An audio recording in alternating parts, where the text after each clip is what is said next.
ఓం శ్రీ గురుభ్యో నమః.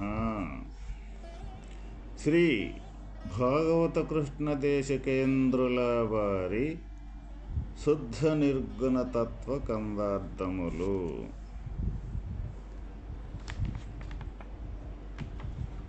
ఎరుక యొక్క ఉత్పత్తి లక్షణములు. నాయన శిష్య,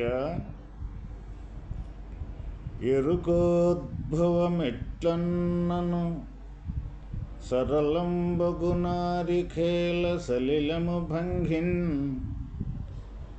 ఎరుకెట్లబోవునన్నను కరిమ్రింగిన వెలగ పండు కరణీక నెరుగో తిరిగిరాని కరణింకోటెరుగు పరిపూర్ణమున్నది ఎరుక తానెరిగితే ఎరుకే మగ్గును భస్మాసురుడు మ్రగ్గిన నాటి కరణిగా నెరుగు తిరిగిరాని కరణింకోటెరుగు.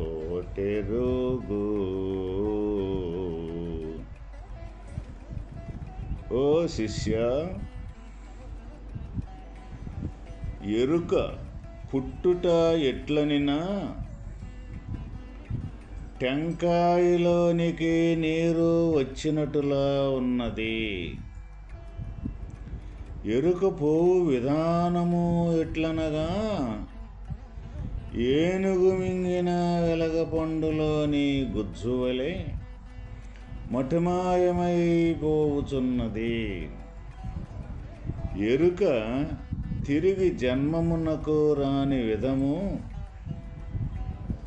ఇంకొకటి కలదు.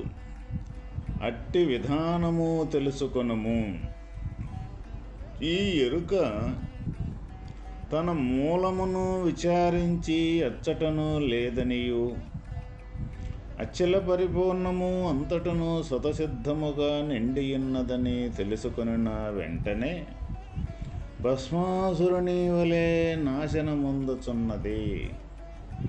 బట్టబయలకు పరిపూర్ణము యునికి గురుచూచన కాగానే మూలము లేని గుర్తెరిగి ఎరుక మటుమాయమై మరలా జన్మకు రాదు అని తెలుసుకొనుము. ఎరుక పుట్టుట ఎట్లనినా టెంకాయలోనికి నీరు వచ్చినట్టులా ఉన్నది. ఇప్పుడు మనకి కొబ్బరికాయలో నీళ్ళనేది ఎవరమైనా మనం పోస్తే కాయలో నీళ్ళనేది తయారై ఉండటం అనేది జరగదు. అయితే అది క్రమేపీ పూతకాడ్నించి పిందికాడ్నించి అది కొంచెం అభివృద్ధి చెంది అది కాయ పెద్దదయ్యే కొంది ఏ విధంగానూ తెలియకుండానే ఆ కాయలో నీళ్ళనేది తయారవుతూ ఉంటాయి అన్నమాట. అట్లాగే ఈ ఎరుకనేది అంటే ఈ జ్ఞానం అనేది ఏ విధంగా మనకి ఇక్కడ దాని పుట్టుక యొక్క విధానం మనం తెలుసుకోవాలి అంటే మనకి తెలియకుండా ఈ టెంకాయలోకి నీళ్లు ఏ విధంగా వచ్చి ఉన్నాయో అదే విధంగా తెలియకుండానే తనకు తానుగానే ఆ టెంకాయలో నీళ్లు ఏ విధంగా తనకు తానుగానే స్వయంగా కాయలో నీళ్లు ఏర్పడ్డట్లు ఈ ఎరుక యొక్క లక్షణము కానీ ఈ ఎరుక యొక్క పుట్టుక కానీ తెలియకుండానే తనకు తానుగాన స్వయంగానే తయారవుతూ ఉన్నది. ఇంకా ఈ ఎరుకనేది పోయే విధానము ఎట్లనగా అంటే ఏనుగు మింగిన వెలగపండులోని గుజ్జువలే మటుమాయమైపోవుచున్నది. ఏనుగు ఎలగపండుని మిరింగినప్పుడు అది ఏమాత్రము అది పగలగొట్టకుండా విత్తనాన్ని అందులో ఉండ గుజ్జుని మొత్తం లాగేసి ఏ విధంగా విత్తనం అనేది బయటికి వేస్తూ ఉంటుందో అదే విధంగా అంటే అది తినేటప్పుడు ఎట్లయితే ఉంటుందో వెలగపండు అది ఊసినాక కూడా బయటికి ఊసినాక కూడా అదే రకంగా ఉంటుంది. కానీ అది దానిలోన గుజ్జు మొత్తం మొత్తం మొత్తం లాగేయటం అంటూ జరుగుద్ది అన్నమాట. అది ఏనుగు యొక్క ప్రత్యేకత. అదేవిధంగా ఈ ఎరుక ఏ విధంగా పోతూ ఉంటుందంటే ఆ తీరుగా దానిలోన గుజ్జు ఏనుగు ఏ తీరుగైతే లాగేసి యథాతథంగా ఉండ ఎలక్కాయని బయటికి వేసినట్లుగానే ఆ ఎరుక యొక్క స్వాభావికము ఆ తీరుగా కనపడకుండా మటుమాయమైపోతూ ఉంటుంది. గుజ్జు వలె మటుమాయమైపోతుంది. ఎరుక తిరిగి జన్మమునకు రాని విధము ఇంకొకటి కలదు. అట్టి విధానమే తెలుసుకొనుము. అయితే ఇది మరి పుట్టి మళ్ళీ తర్వాత ఏమీ కనపడకుండా పోయే యొక్క విధానమే ఇక్కడ జన్మము మరణము అని చెప్తాం. అయితే ఈ జన్మము మరణము అనేది రాకుండా పోవాలి అన్నప్పుడు ఈ జన్మమునకు రాని విధము ఇంకొక పద్ధతి ఉన్నది. అది కానీ నువ్వు కానీ తెలుసుకుంటే ఈ జన్మం అనేది ఎరుక యొక్క జన్మం అనేది రానే రాదు, తిరిగి మళ్ళీ కనీసం పుట్టనే పుట్టదు. ఈ ఎరుక తన మూలమును విచారించి ఎచ్చటనూ లేదనియు అచల పరిపూర్ణము అంతటను స్వతసిద్ధముగా నిండి ఉండదని తెలుసుకొనిన వెంటనే భస్మాసురుని వలె నాశనముందుచున్నది. ఈ ఎరుక యొక్క స్వాభావికము తనకు తానే విచారించుకొని తన యొక్క మూలము కానీ బాగుగా కానీ తెలుసుకున్నట్లయితే ఈ నేను అనుకునే యొక్క ఎరుక యొక్క స్వాభావికము ఎచ్చటనో నేననేది లేదు కదా అని ఎవరికి వాళ్ళమే కానీ విచారించుకున్నట్లయితే ఉన్నది అచల పరిపూర్ణ పరబ్రహ్మము యొక్క స్వరూపమే తప్ప రెండవది లేదు అని ఎప్పుడైతే కనీసం తెలుసుకుంటుందో ఈ ఎరుక అక్కడికక్కడే మటుమాయమైపోతున్నది అన్నమాట. ఈ పట్టబయలకు పరిపూర్ణము ఎనుకి గురుచూచన కాగానే మూలములేని గుర్తెరిగే ఎరుక మటుమాయమై మరలా జన్మకు రాదు. ఎప్పుడైతే ఈ గురుడు యొక్క సూచన ఏదైతే ఉన్నదో ఈ ఎరుకలేమిని ఎవరికి వాళ్ళమే నిర్ధారణ చేసుకొని ఇది తెలియదు అని తెలుసుకున్న మరుక్షణము గురు సూచన ఉన్నది అచల పరిపూర్ణ పరబ్రహ్మము యొక్క ఉనికిని తను సూచన ద్వారా తను ఒక ఏ ప్రశాంతత అయితే ఉందో ఏ నిర్మల స్థితి అయితే ఉందో ఆ నిర్మల స్థితిని తన సూచన ద్వారా ఎప్పుడైతే శిష్యుడకు ఎరిగింపబడతాడో అటువంటి క్షణానే ఎరుకనేది మటుమాయమై మరలా ఈ జన్మకు కూడా రాకుండా పోవటం అనేది జరుగుతూ ఉన్నది. కాబట్టి అటువంటి విధానం ఏదైతే ఉందో ఈ జన్మకు రాని విధానం ఏదైతే ఉన్నదో అది తెలుసుకోవటమే ఇక్కడ మానవుడి యొక్క కర్తవ్యము. అయితే ఇప్పుడు మనం చేసేది ప్రతి ఒక్క మానవుడు ప్రతి ఒక్క మనిషి ఏ విధంగా చేస్తూ ఉన్నాము అంటే ఈ జన్మనేది రావటం మళ్ళీ ఇది మరణిస్తూ ఉండటం మళ్ళీ జన్మకు రావటం మళ్ళీ మరణించుతూ ఉంటాం అనే ఈ జనన మరణాలనే చక్రములోనే ప్రతి ఒక్క మానవుడు తిరుగాడుతూ ఉన్నాడు. కానీ జన్మ నుంచి తప్పించుకునే యొక్క విధానం మట్టికి ఎవ్వరము కూడా చేయటం లేదు. ఒకవేళ చేసినప్పటికీ కూడా ఏ కొద్ది మందో 100కో 1,00,000కో ఒకరే కానీ తక్కిన వారంతా కూడా ఈ జనన మరణం అనే చక్రములోనే తిరుగాడుచూ ఉండవలసిందే. కానీ ఈ జనన మరణం అనే చక్రములో నుంచి బయటపడే విధానం అనేది దాదాపు ఎక్కడ కూడా మనకి కనిపించటం లేదు. కాబట్టి ప్రతి ఒక్క మానవుడు, ప్రతి ఒక్క మనిషి ఎందుకు ఈ మానవ జన్మ ఉత్తమమైనది అని మనకి పెద్దలు పూర్వీకులు చెప్పారు అంటే, ఈ మానవ జన్మ యొక్క ఉత్తమ లక్షణము ఏంటిదంటే, ఈ జనన మరణాలనే చక్రములో నుంచి తప్పించుకొని వాస్తవమైన సృష్టికి మూలమైన ఆధారమైన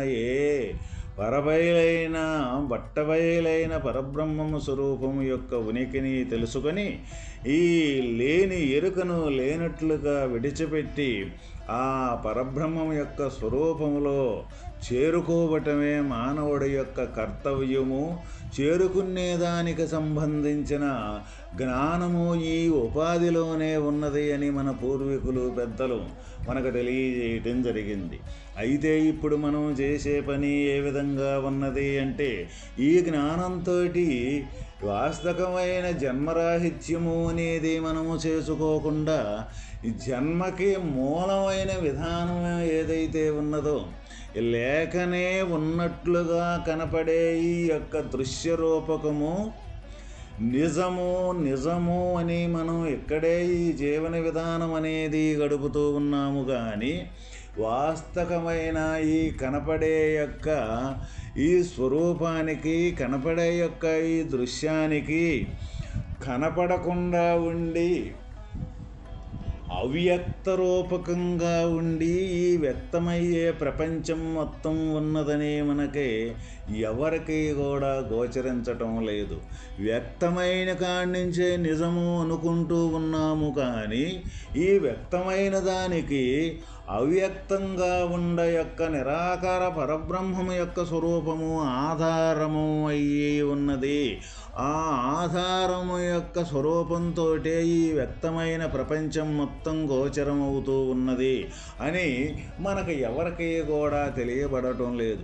అది తెలియబడాలి అంటే తప్పనిసరిగా ప్రతి ఒక్కరూ కూడా నేను అసలు ఎందుకు ఈ సృష్టికి వచ్చాను, ఈ వచ్చిన యొక్క విధానానికి కారణం ఏమిటి, అసలు ఎక్కడి నుంచి అనేది నేను రావటం జరిగింది, వచ్చి కొంతకాలం అనేది ఉండటం అనేది జరుగుతూ ఉన్నది, తర్వాత మరలా కనపడకుండా ఎక్కడికి పోతూ ఉన్నది. ప్రతి ఒక్కరూ కూడా ఈ మూడింటి యొక్క ఈ ప్రశ్నలకు ఆన్సరు, సమాధానము ఎవరైతే తెలుసుకునేదానికి ప్రయత్నం చేసి ఈ మూడింటి యొక్క సమాధానాన్ని సంపూర్తిగా తెలుసుకోగలుగుతారో వాళ్ళకే వాస్తవమైన ఈ జనన మరణం అనే చక్రములో నుంచి తప్పించుకునేదానికి వీలవుతూ ఉన్నది. కానీ మనం ఇప్పుడు దీని గురించి మనం ఎవరం కూడా ప్రయాసపడటల్లా. ఈరోజు ఉండి రేపు కనపడకుండా పోయే యొక్క ఈ వ్యక్తమైన ప్రపంచంలోనే మనం గడుపుతూ ఉన్నాం. కానీ ఈ అవ్యక్తం అనే యొక్క స్వరూపం ఆధారంతో ఈ వ్యక్తమవుతూ ఉన్నది అని మనకి అసలు ఎవరికి ప్రశ్న కూడా కలగటంలా. ప్రతి క్షణము కూడా మనం అనుభవించేది ప్రతి ఒక్కటి కూడా ఈ శరీరం వ్యక్తమైన దాంట్లో నుంచే వస్తూ ఉన్నది అనుకుంటున్నాం. కాదు, అవ్యక్తములో నుంచే ఇప్పుడు ఈ శబ్దం అనేది వస్తూ ఉన్నది. అంటే ఎక్కడి నుంచి వస్తూ ఉన్నది ఈ శబ్దం? మాట్లాడే శబ్దము అంటే ఏ అవ్యక్తమైతే ఉన్నదో ఆ అవ్యక్తం కాడి నుంచే ఈ వ్యక్తమయ్యే శబ్దం అనేది వస్తూ ఉన్నది. మళ్ళీ ఈ శబ్దం మళ్ళీ ఆ కనపడకుండా అవ్యక్తంలోనే విలీనమైపోతూ ఉన్నది. ఇది ప్రతి ఒక్క శరీరములో కూడా, ప్రతి ఒక్కసాట కూడా ఈ వ్యక్తమయ్యే ప్రతి ఒక్కటి ఒక శబ్దం కానీ, ఒక రూపకం కానీ, ఒక నామం కానీ, ఒక క్రియ కానీ, ఏవైనా సరే ఒకటి గోచరించుతూ ఉన్నది. అంటే ఈ గోచరించేదానికి ముందు అవ్యక్త స్వరూపమైన నిరాకార పరబ్రహ్మం యొక్క స్వరూపము ఉన్నది. కానీ అది మనకి ఎవరికి గోచరించట్లా. ఆ గోచరించేదానికి సంబంధించిన సాధనే ఈ శుద్ధ నిర్గుణ తత్వ కందార్థాలన్నమాట. అయ్యే ఇక్కడ ఏదైతే లేకనే ఉండట్లుగా కనపడే యొక్క ఈ ఎరుక యొక్క స్వాభావికమైతే ఏదైతే ఉన్నదో అది ఇప్పుడు ఒక టెంకాయలో నీళ్లు వచ్చినట్టుగా వస్తూ ఉన్నది. మళ్ళీ ఏనుగు తిన్న ఎలగపండులాగా అది ఇత్తనం బయట వేసినట్టు దాంట్లో అంత కాయంతా అట్లాగే ఉంటుంది, దాంట్లో గుజ్జు లాగినట్టుగా కనపడకుండా పోతూ ఉన్నది. కాబట్టి అది నమ్ముకోవద్దు. ప్రతి ఒక్కరూ కూడా ఈ ఎరుక యొక్క స్వాభావికంతో సర్వకార్యకలాపాలు జరుగుతూ ఉన్నాయి. కాబట్టి ప్రతి ఒక్కరము కూడా ఎరుక యొక్క లక్షణాలని బాగుగా విచారించి అది లేకనే ఉన్నట్టుగా భ్రమ చెంది అదే నిజమని మనల్ని మోసం చేస్తూ ఉన్నది. వాస్తవమైన అచల పరిపూర్ణం యొక్క స్వరూపంగాని ఎవరైతే చేరుకోగలుగుతారో, ఎవరైతే ఆ స్థానంలో నిలబడగలుగుతారో అప్పుడు ఎరుక యొక్క ఉనికంటూ లేకుండా పోతూ ఉన్నది. అప్పుడే ఈ జనన మరణం అనే చక్రములో నుంచి తప్పించుకోవడం జరుగుతూ ఉన్నదని మనకి పెద్దలు చెప్పే యొక్క సూచన ఈ విధంగా ఉన్నది. ఓం తత్సత్.